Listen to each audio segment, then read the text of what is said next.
Merry meet everybody, it's Poe, your Friday hostess, and you're watching Which is the Moon.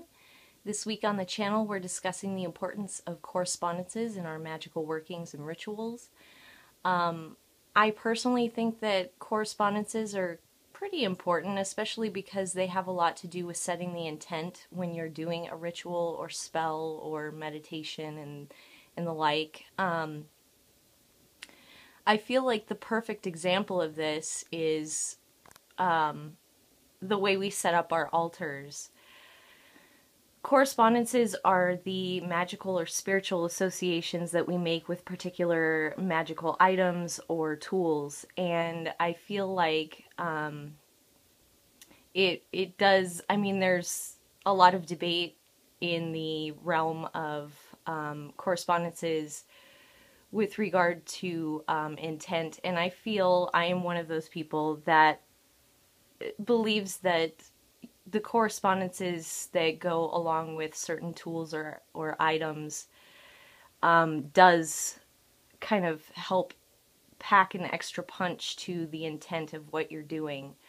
But like I said, the way we set up our altars, and I'm using this as an example because altars tend to have a lot of correspondences kind of interweaved into them in the way we set them up. I feel like it's a good example of how we use correspondences with regard to our magical workings. So, what you are seeing here is my altar for Imbolc, and a lot of people associate like colors for Imbolc.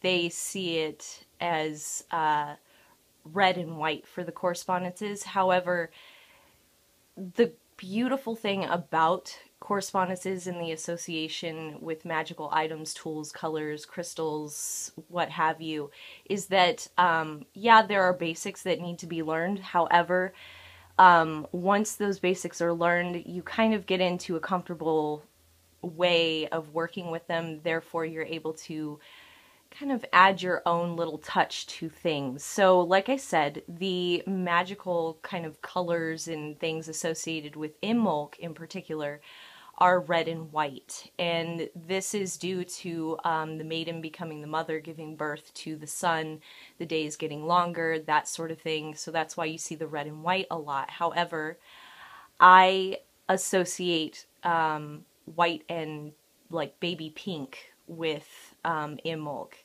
and that is why my altar cloth here is pink, like a baby pink, and then I have a white altar cloth underneath.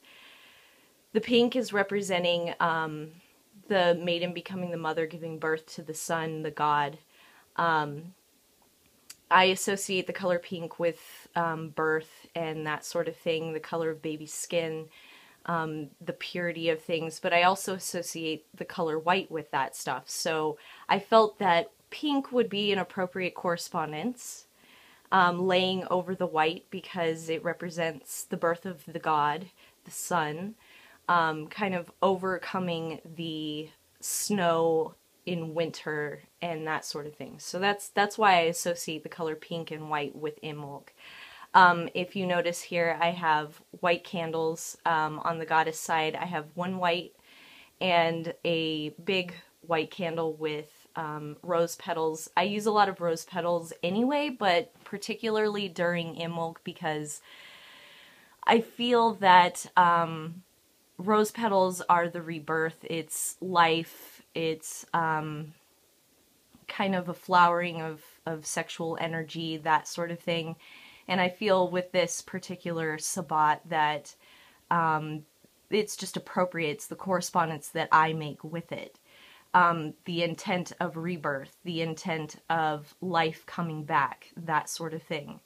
I'm going to get up here.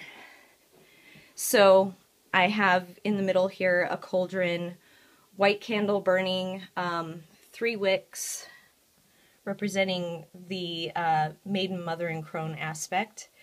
Even though this is more about the maiden making the transformation into mother phase.